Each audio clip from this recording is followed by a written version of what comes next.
Okay. Good afternoon, everyone, as it is officially past noon. Hope that everyone is doing well, and I want to commend all of you for braving the mighty rain to get here. It's nice to see that so many weren't afraid of getting rusted. So we're going to begin, as the Talmud says, with a joke. The Talmud says that. I'm not making that up. Okay. So this is a joke you've probably heard. Hopefully it'll just put us in the right mind. Don't expect to be wowed. So a man goes to his rabbi and he says, "Rabbi, I want you to make me a Kohen." And the rabbi says, "Oh, I'm very sorry, but I can't just make you a Kohen. You're either a Kohen or you're not a Kohen." And he says, "No, you don't understand, Rabbi. I will do anything if you will make me a Kohen." And he says, I can't. He says, I'll donate $10,000 to the shul if you make me a Kohen. Or it's not a question of how much. I don't have the power to make you. I'll donate $100,000 to make you a Kohen. Rabbi hesitates. "I'm sorry, but I don't have the power to do it." And he says, "Why is this so important to you that you be a Kohen, that you're willing to make such a donation?" He says, "Well, you don't, Rabbi, it's so important. My father was a Kohen. My grandfather was a Kohen. I have to be a Kohen too." Good joke if you remember that becoming a Kohen is passed along father to son, father to son. So the man already was a Kohen. And the rabbi said, "Oh, in that case, make the check, and I'll be happy to help you." We don't talk about tribes a lot, but what we are going to talk about today is changing your inheritance. Right? What were the tribes' inheritance? For example, the Kohens. What was their portion, their lot for being Kohens? What'd they get? They don't have to look at dead bodies. They don't have to look at dead bodies, except for their immediate circle of family. Yes, so that means that they don't do that because it would make them ritually impure, or it would cause them to be ritually impure, and therefore they couldn't. The part they do get, not the positive rather than the negative. Why do they need to maintain ritual purity? They get to serve in the temple and do all the rituals, but they don't get to own any land. All right, so they're serving in the temple, they're doing all the rituals, and for many of those rituals, they get a cut, quite literally, of the animal, and that means that they are eating from the sacrifices. That is what is a big portion of their sustenance, and they don't get land. They get a 20-year retirement plan now. And they get a great retirement plan, which is very good.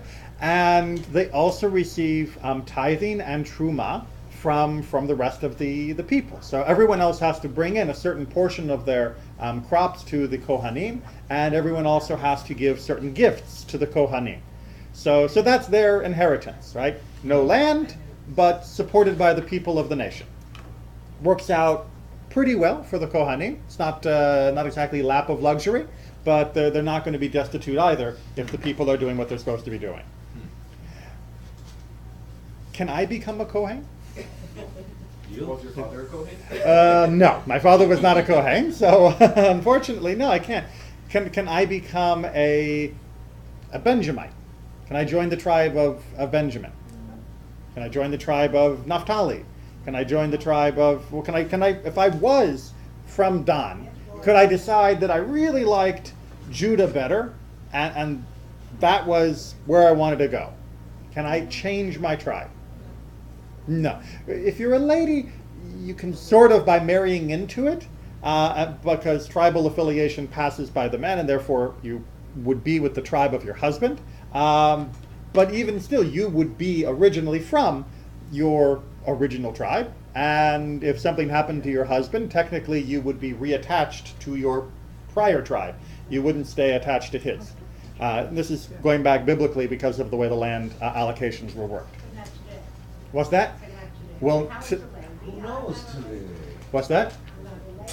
No, correct. So for nowadays, most of the benefits of marrying into a tribe, like if you marry a Kohen or if you marry a Levite, don't have any significant difference. So in the old days, especially marrying a Kohen, it meant that you could eat from the truma.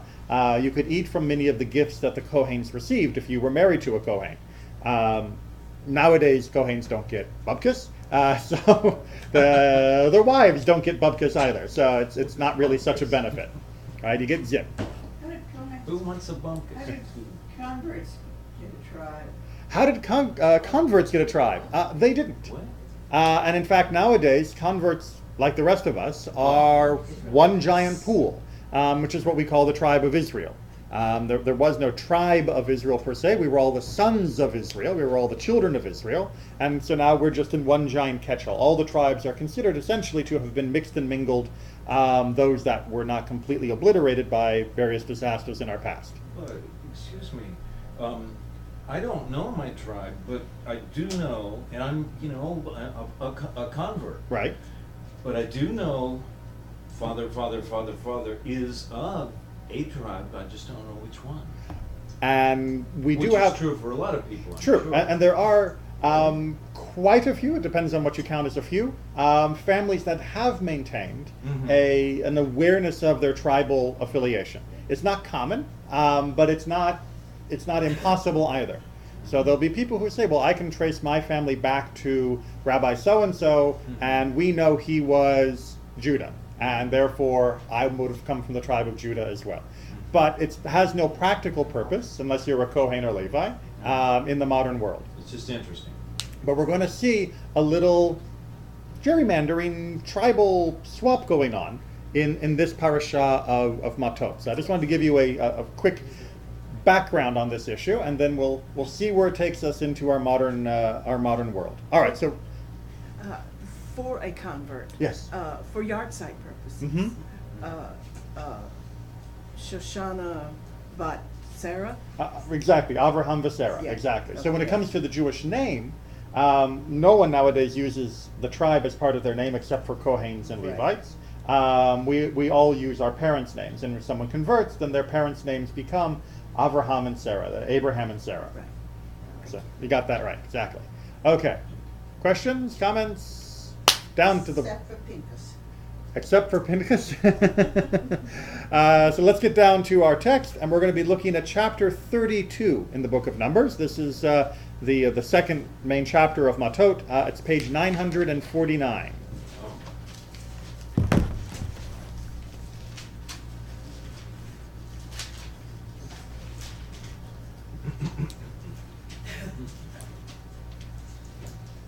All right, how we doing? We're all there? All set? Need a reader? All those names. Okay, go ahead. Thanks, Jim. The Reubenites and the Gadites owned cattle in very great numbers. Noting that the lands of Yazer and Gilead were a region suitable for cattle, the Gadites and the Reubenites came to Moses, Eleazar the priest, and the chieftains of the community, and said, Ataroth, Dibon, Yazer, Nimrah, Heshbon, Elah, Sebam, Nebo, and Bayon. Well done. Wow. The land that the Lord has conquered for the community of Israel is cattle country, and your servants have cattle. It would be a favor to us, they continued, if this land were given to your servants as a holding. Do not move us across the Jordan. All right, so let's make sure we understand the story. We just finished a major reprisal attack that ended up with us conquering a big chunk of land. And where we are, this is Israel, right? This is Israel proper, the land of Canaan, as it's being called so far at this time. And this is the Jordan River. And they just conquered a big chunk over in this area. This is outside the land of the official borders of Israel, but this land, apparently for them, looks like prime cattle country, right? It's exactly where you want to be with your herds. And the deal is, well, why go here when we can stay here and get everything we need for our cows? That's the question. So can we just stay here? We'll call this our land, our territory, rather than getting an inheritance in the other side. And we'll keep us and our cows here. And you guys, go on. It's been fun. Right? We got to our promised land. It wasn't actually the part that was promised, but it fulfills the promise, so all's good. Right? The equivalent of, can I be a Kohen? Rather than going here, let's just stay here and we'll take this. Sound like a good plan? Good deal? Maybe not. No problems? Well, Moses has a small objection. Moses replied to the Gadites and the Reubenites, "Are your brothers to go to war while you stay here? Will you turn the minds of the Israelites from crossing into the land that the Lord has given them? That is what your fathers did when I sent them from Kadesh Barnea to survey the land. After going up to the Wadi Eshcol and surveying the land, they turned the minds of the Israelites from invading the land that the Lord had given them.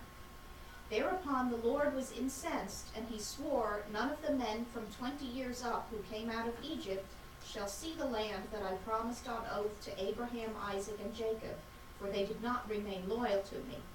None except Caleb son of Jephunneh and the Kenizzite, and Joshua the son of Nun, for they remained loyal to the Lord. The Lord was incensed at Israel, and for 40 years he made them wander the wilderness until the whole generation that had provoked the Lord's displeasure was gone. And now you, a breed of sinful men, have replaced your fathers to add still further to the Lord's wrath against Israel. If you turn away from him and he abandons them once more in the wilderness, you will bring calamity upon all this people." All right. Mild reaction? No. What?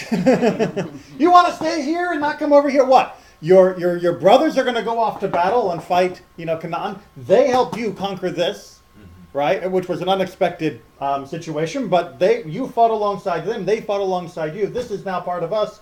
And you are going to sit here pretty while everyone else goes without your help to conquer the land. What, are you afraid to go? You think everyone's going to want to go and fight if they know you're not coming? It's the same thing that happened with the spies, says Moses. It's all over again. 40 years ago, we did the same thing. People said, we can't do it. It's too rough. Let's stay here. Let's go back to Egypt. And we got stuck there for 40 years. I'm 120 years old now. And it's because of that I don't get to go. This is Moses' reaction. How dare you ask for this? If you get to stay here and sit pretty while your brothers go off to war, your brothers ain't going to want to go to war.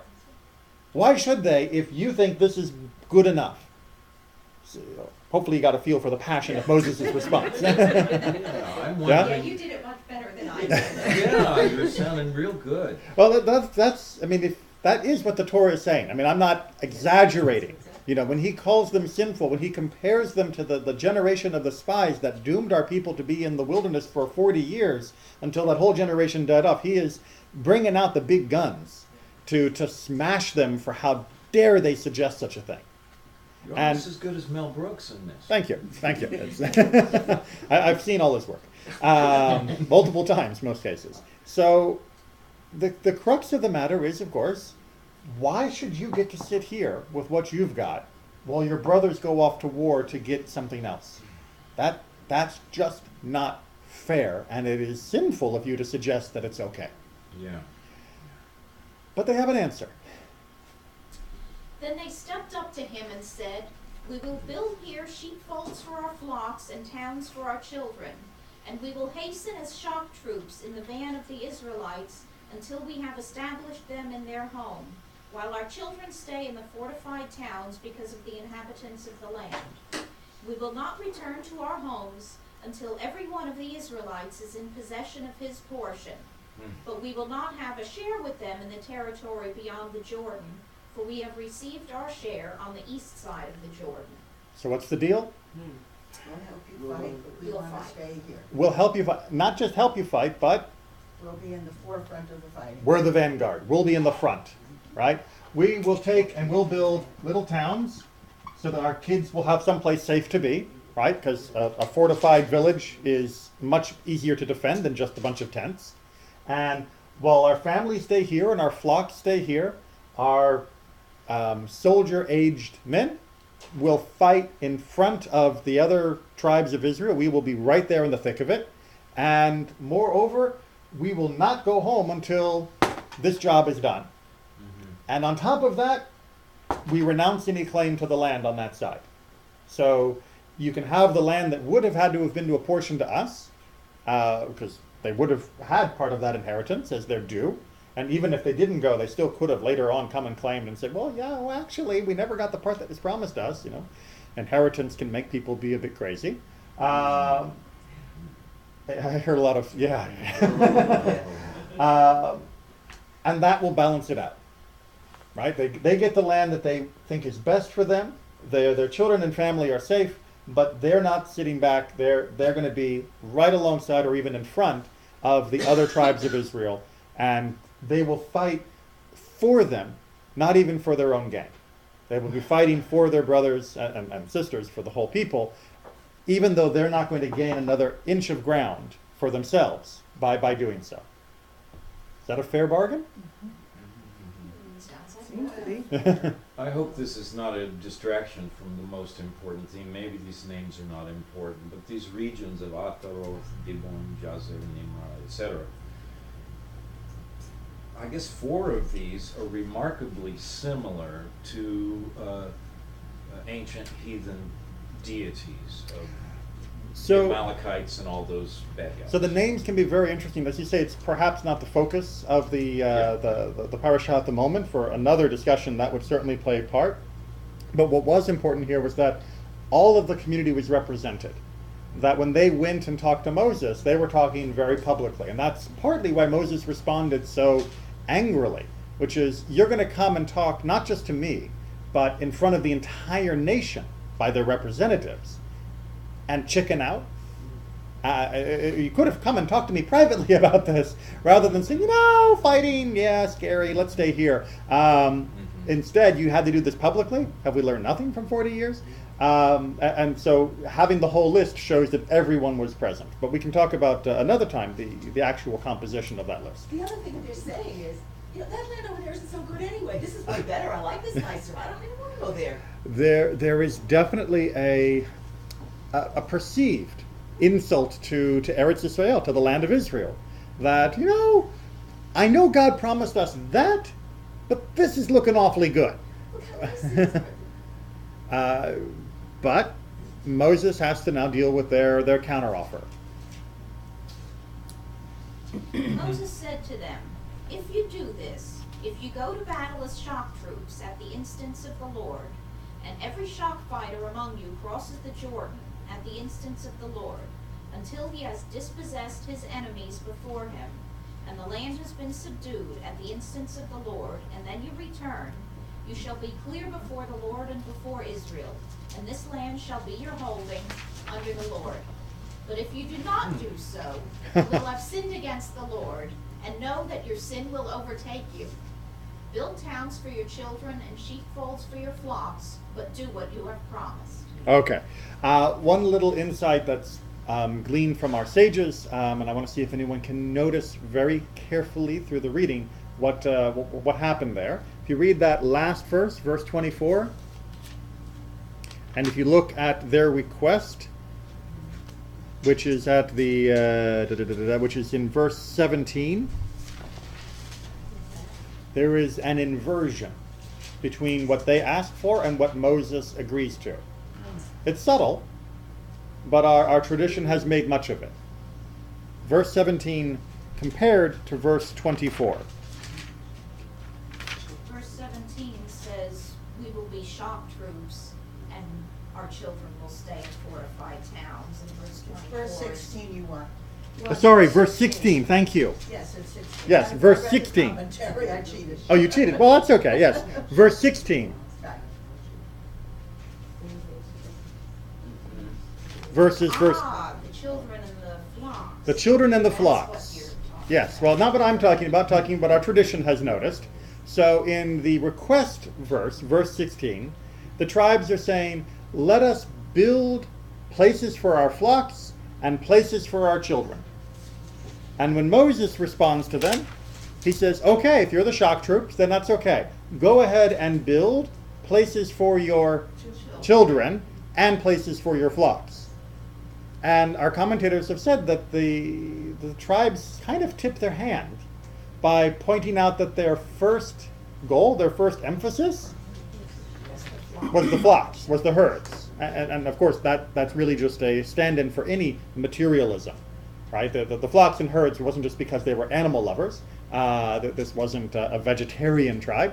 It was because that was their wealth, the herds and their flocks. And so they wanted to protect their wealth first, and then their kids. And Moses said, okay, you can come with us and you can be the soldiers and you can have this land if you protect your kids and then your stuff. Moses put things back into the proper order. It reminds me of Tennesseans going to Texas to get away from the other Tennesseans. Okay. Because there had been arguments.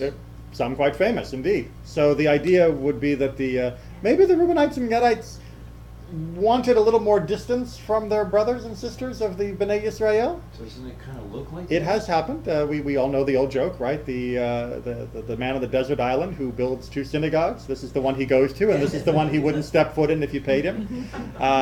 We do sometimes have a tendency towards being divisive amongst ourselves. That is entirely true. And maybe they wanted a little more distance.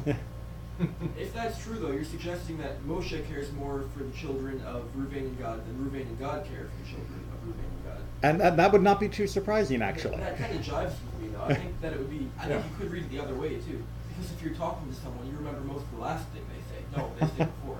Right. So Reuven and Gad could be saying, "Yeah, take care of the flocks and our children." As an emphasis. Okay. Right. Moshe is getting the sheep, though. He stands to benefit from whatever sheep they raise and the meat, because they would be brought to the temple to sacrifice. Although technically Moses won't, because he'll be dead. But 'Cause- he has the interest of his children in mind more than that of Reuven and Gad, who don't even want to go into God's land. Perhaps indeed. Perhaps indeed. All right. So this question then of can you change your portion? Can you swap what God has promised you?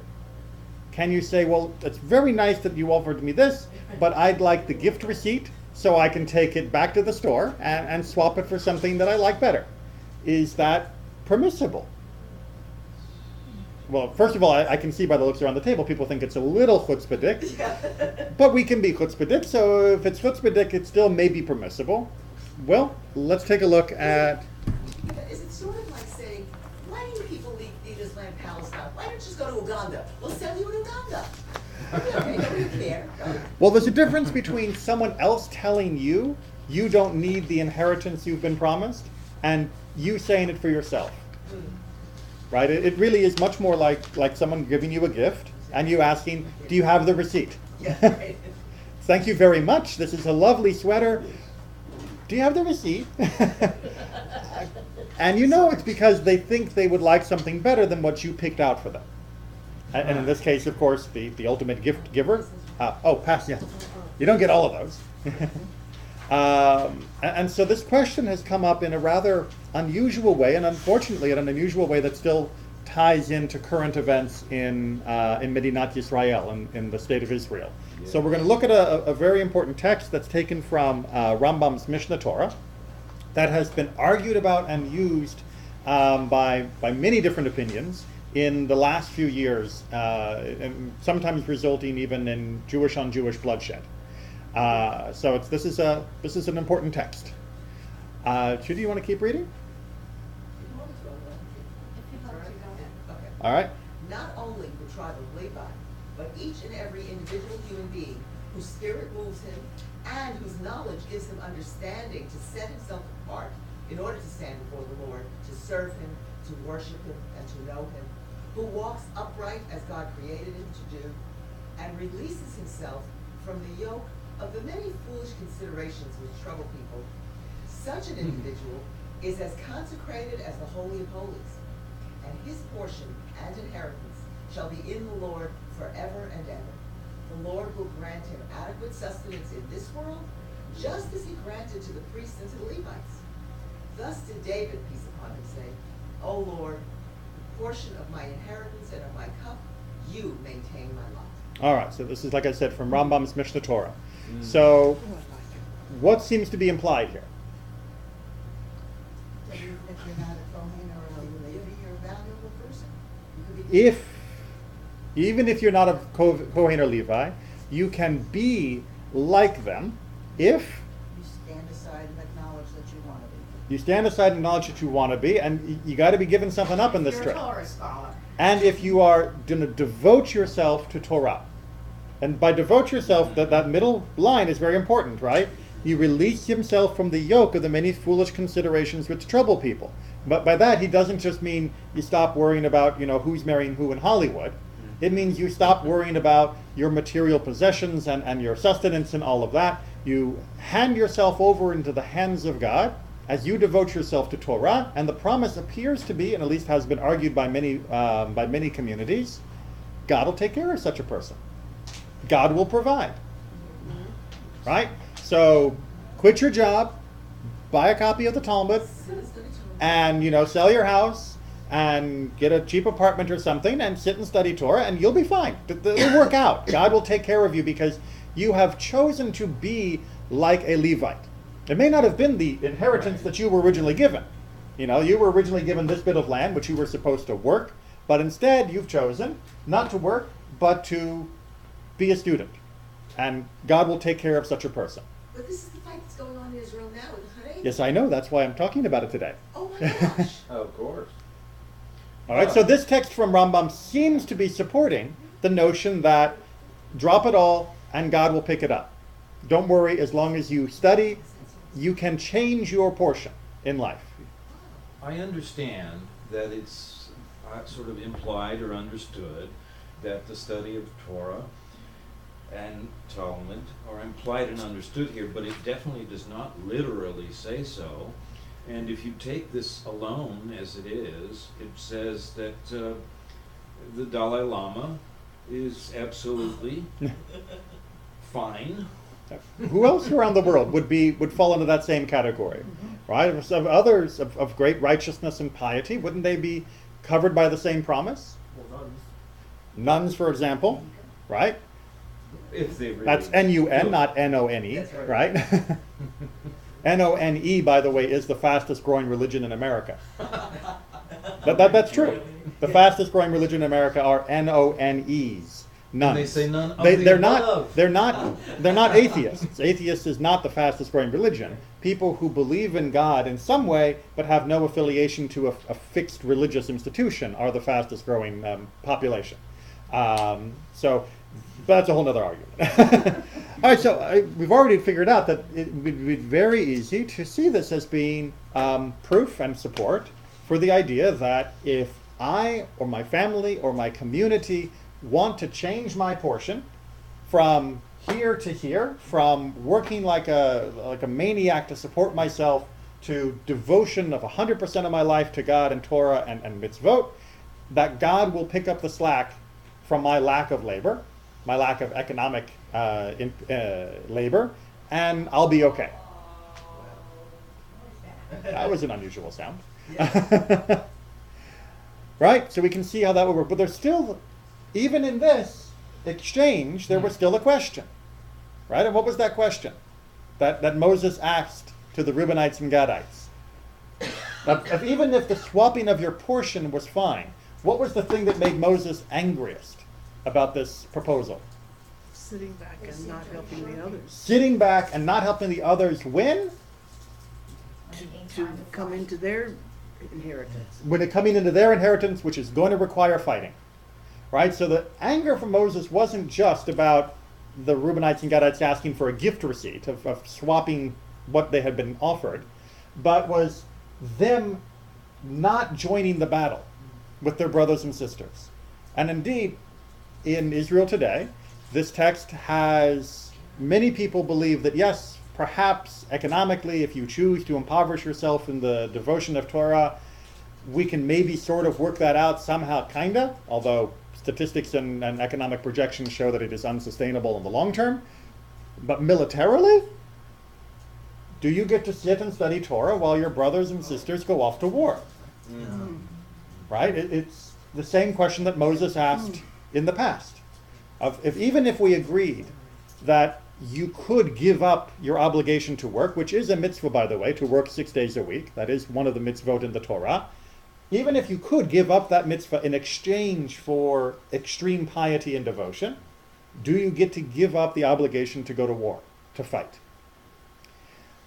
And the answer from many sources is no. If it's a milchamet mitzvah, if it is a war of obligation, and most specifically a war of defense of Israel is like way up there at the top of the list of wars of obligation, then everyone, even And you probably know from our previous studies, we talk about people who have exemptions, like a newlywed has an exemption, and someone who just built a house but hasn't been able to live in it, or someone who just planted a vineyard and hasn't tasted its fruit. There's a special categories of exemptions.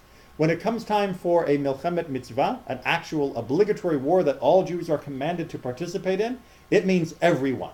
And the language of the Talmud is very clear. You drag the groom from the chuppah, and you put him in the front line, along with everyone else.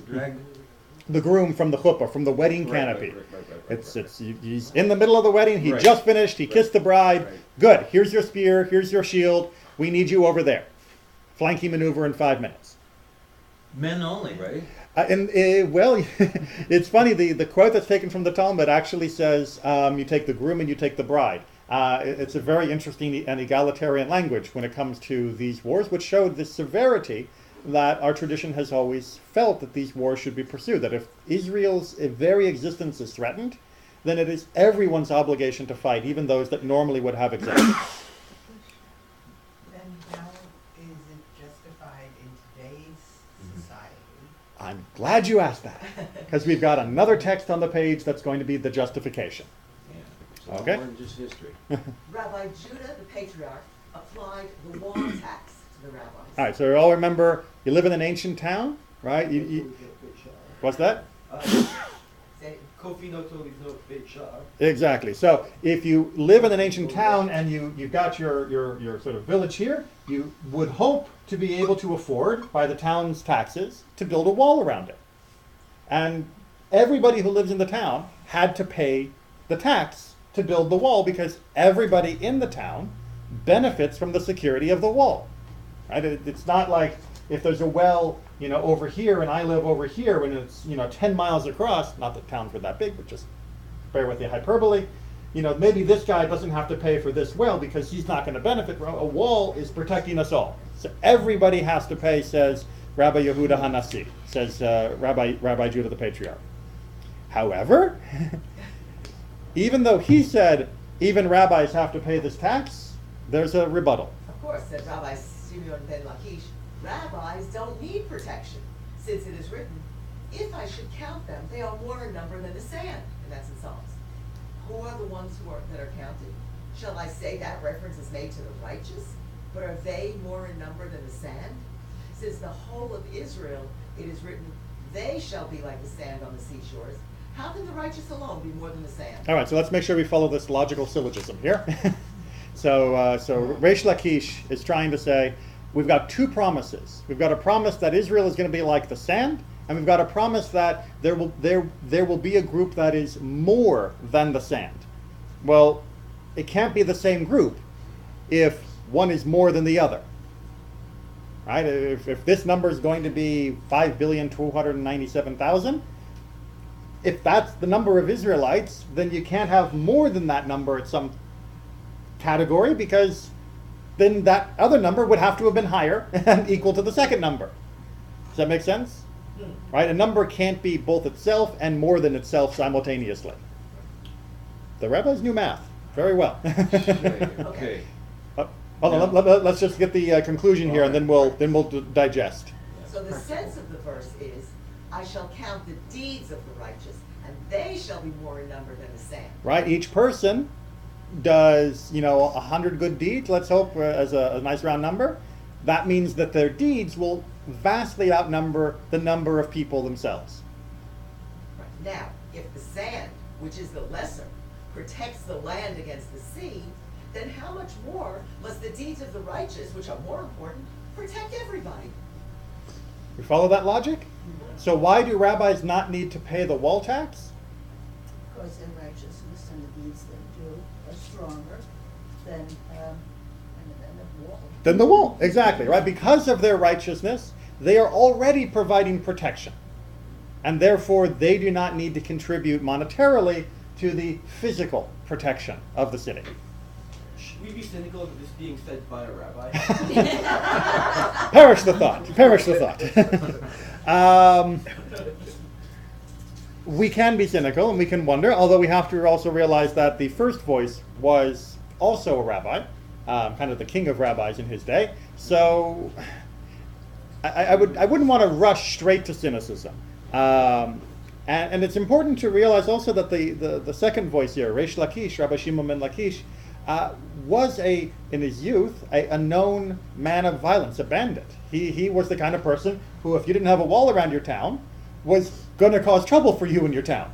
So he knows what value the wall gives to a town, what protection it provides. He knows what warfare is. And yet he's the voice saying, well, you know what? The protection that comes from the righteous is already providing defense. Therefore, they shouldn't be taxed twice. They've already paid their due by the righteousness of their work. Make sense? So therefore, if everyone was righteous, we wouldn't need a wall, right? Go on, Angela. Well, if surrounding people were righteous, we would If the entire planet were righteous, then maybe that would be fine. It's kind of, I'll put down my rifle when you put down your rifle. I'm not going to put down my rifle and just trust that my righteousness will protect me. Is that what you're saying? Yeah. How cynical of you. How cynical of you. But let's see, because perhaps it is that powerful. Eric, you can read next text.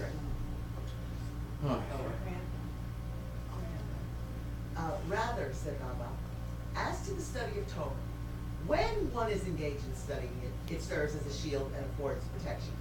But when one is not engaged in studying it, while it serves as a shield, it does not afford protection. Mhm. But as to the doing of a religious duty, whether one is engaged in carrying it out or not, while it serves as a shield, it does not afford protection. Okay. What's our distinction here? When you are studying Torah, you are bulletproof. That seems to be the implication. When you are performing mitzvot, it's unlikely that people are going to point guns at you, but if there is actual danger, you could be harmed. Right? So that's the distinction they're making between shield and protection. Shield tries to prevent the damage from ever coming at you, and protection means even if it is coming at you, it will not harm you. And the notion is, what's the greater one, with the greater protective force? Studying Torah. But it's only while you're studying it. Exactly When you're not right. studying it, even if you're the student, when you leave the Torah to go do something else, you don't have that protection. So God forbid we should ask anyone who's studying Torah to be in the army and make them stop studying. Because Or it's lunch. only while they're studying, Or eat lunch. or eat lunch.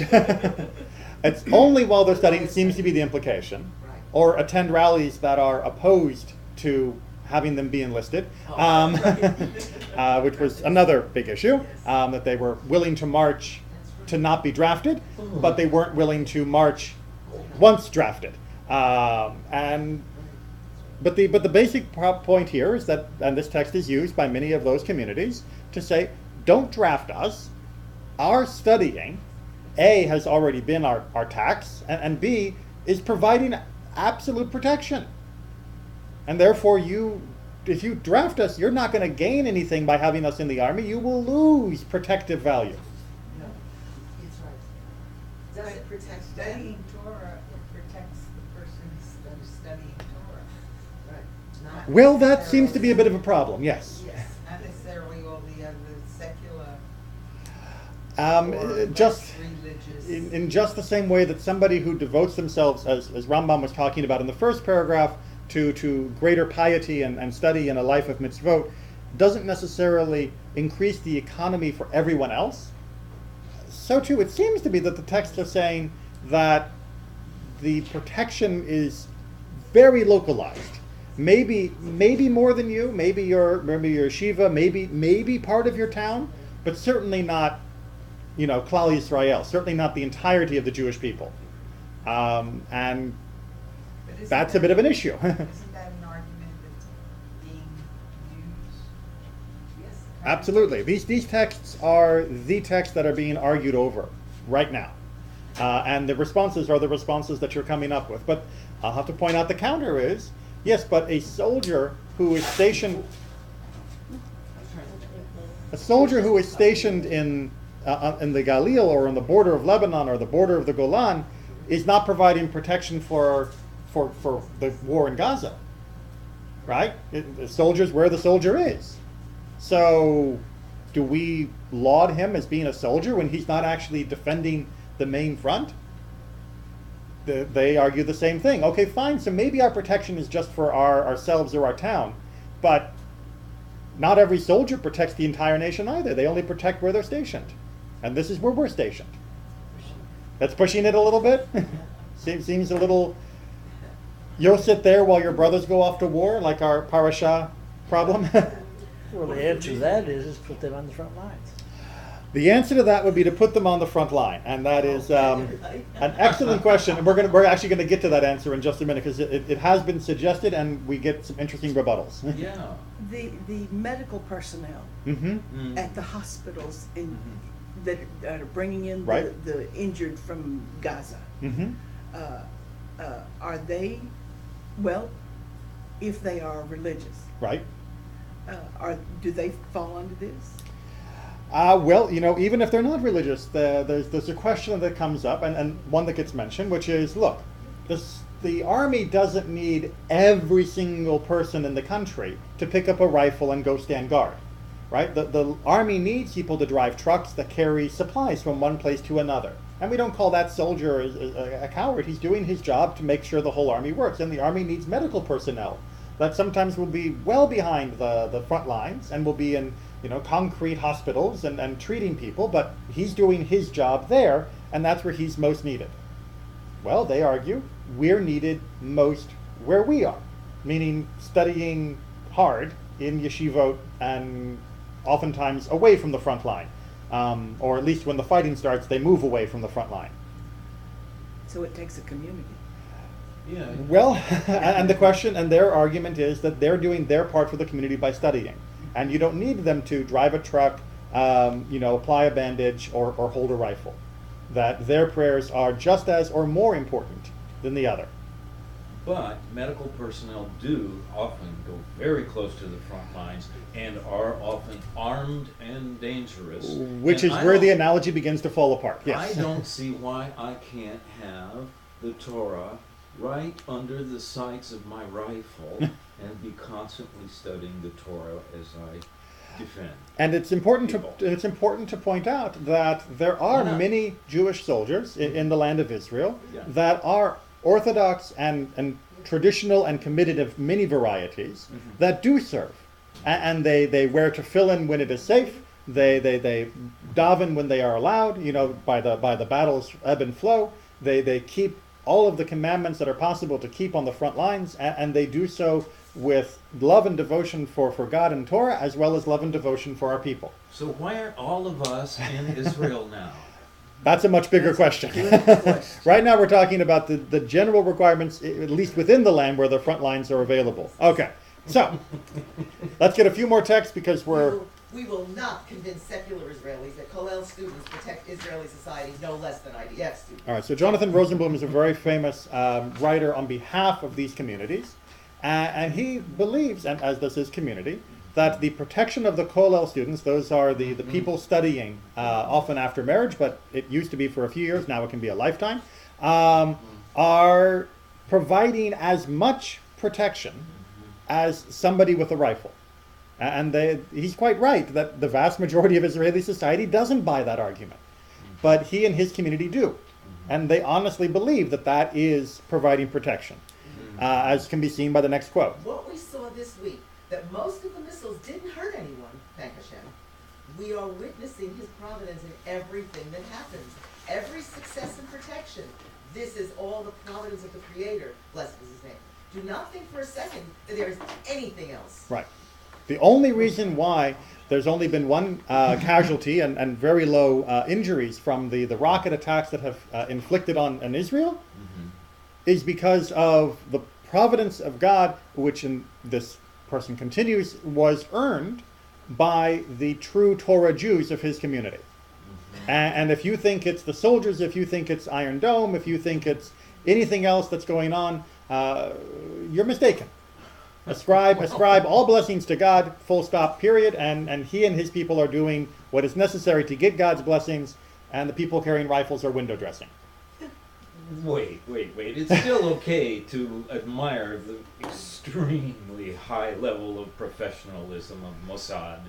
I should hope so. Israeli Defense Force. As it should be. And the bomb shelters. But Very well. unfortunately, and let's make sure that we understand this before we see the next line, which is perhaps going to create even more controversy, it's important to understand that most of these positions that are being taken by the Haredi, the ultra-Orthodox communities in Israel, are being taken and staked at such an extreme point of view because they feel that their communities and their way of life is threatened.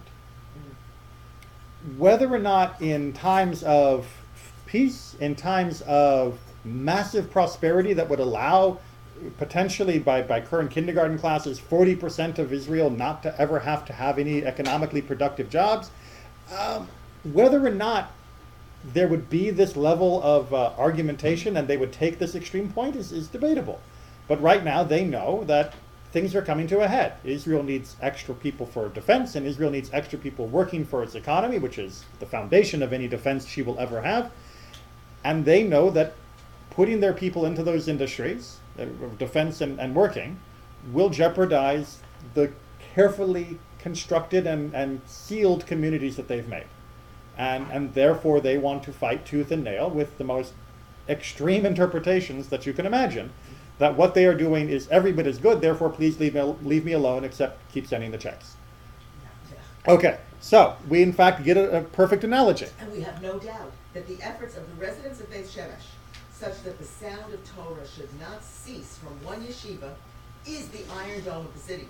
It is the true protection and the cause that our residents have not been part of the bloodshed.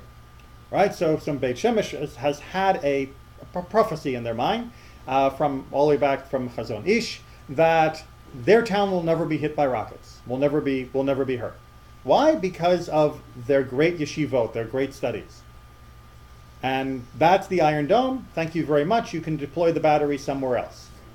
Of course, the truth is that they have bomb shelters and that they will use them. And in fact, the reason that was given for going into a bomb shelter despite believing this was that you should be there with your fellow Israelis, which is a laudable idea.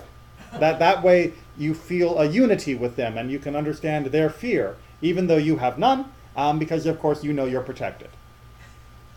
Unless you stop studying when you go to the bomb shelter. Well, yeah.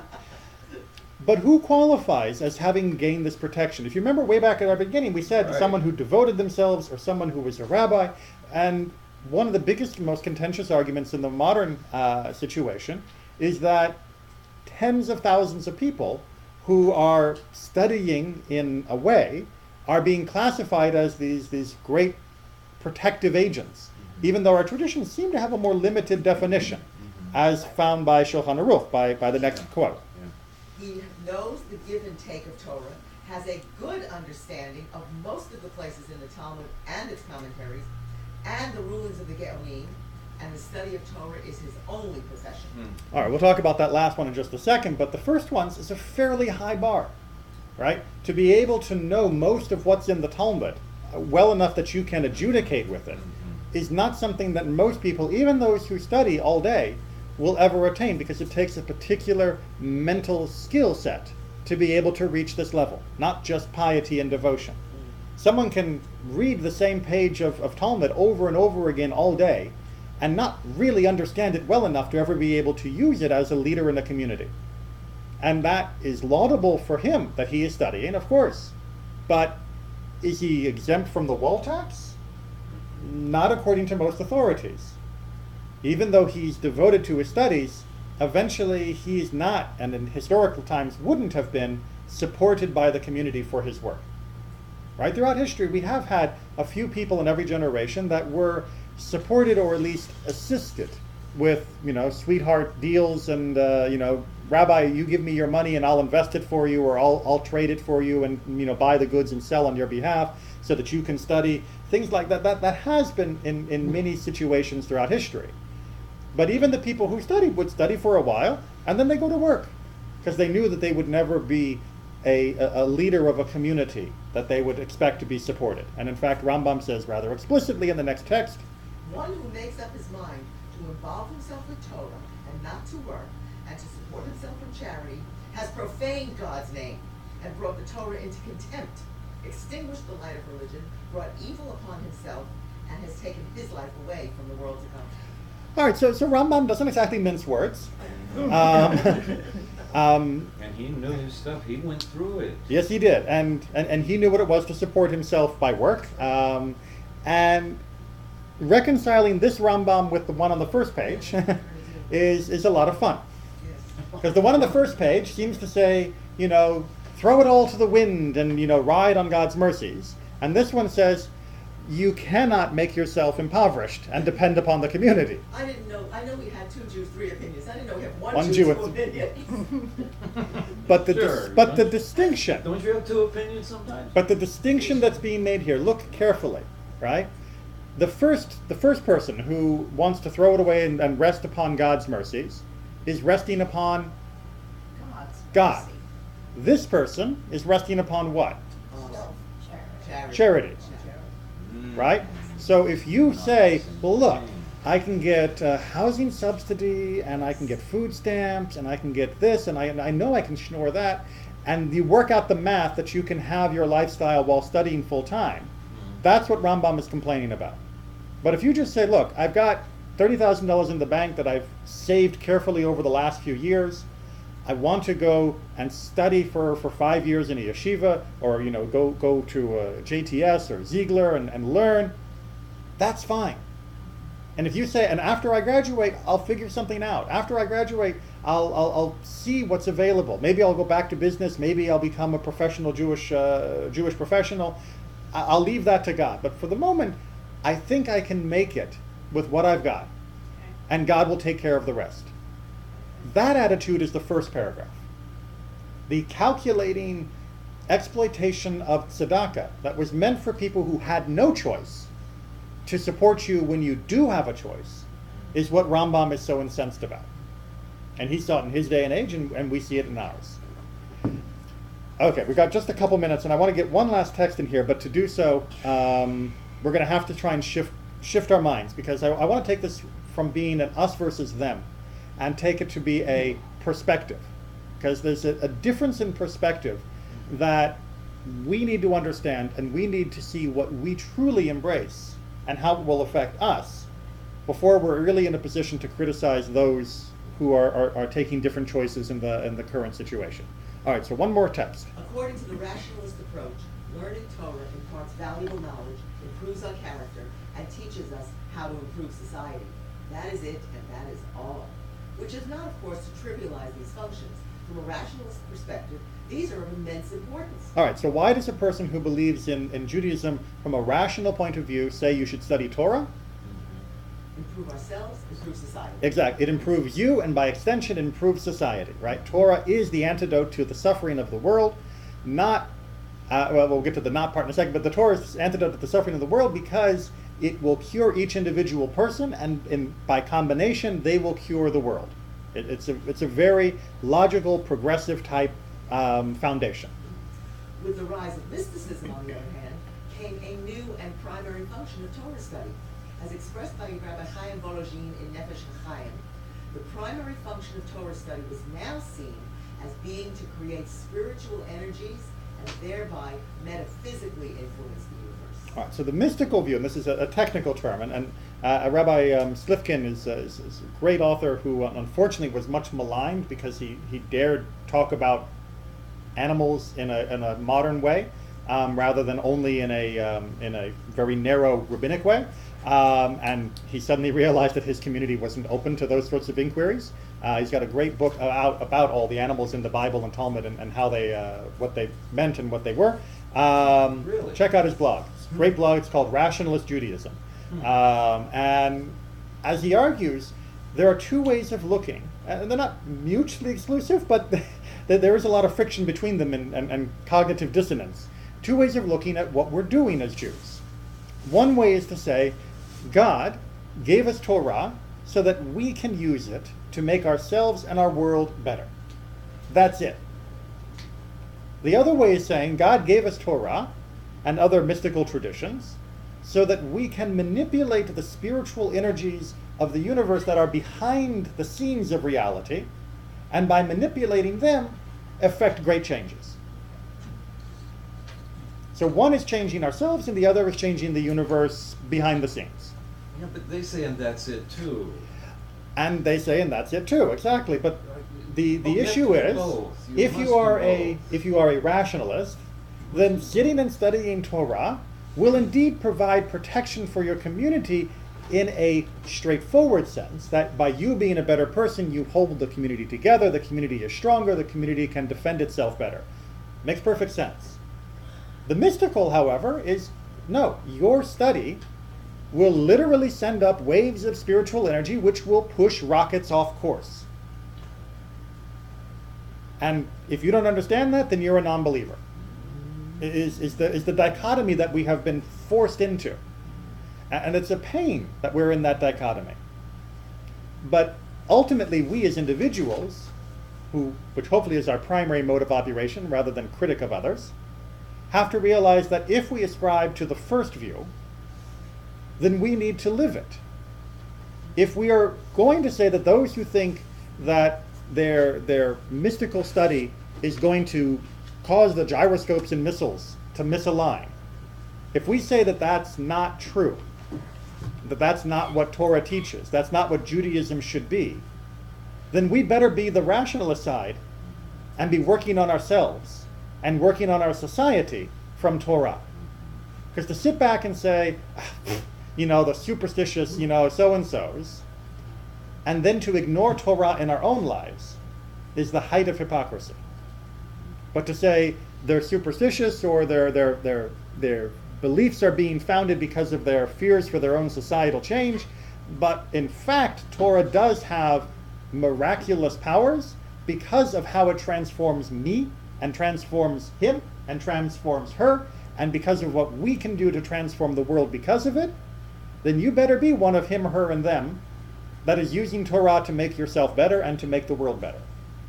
If Torah is simply a hobby, if Torah is simply a cultural relic of our people, something that we hold up and say, whoa, the Torah is really nice, and look at how pretty that is, and they're in the ark, and that's so nice, and it gives me warm fuzzies, then you're not doing it.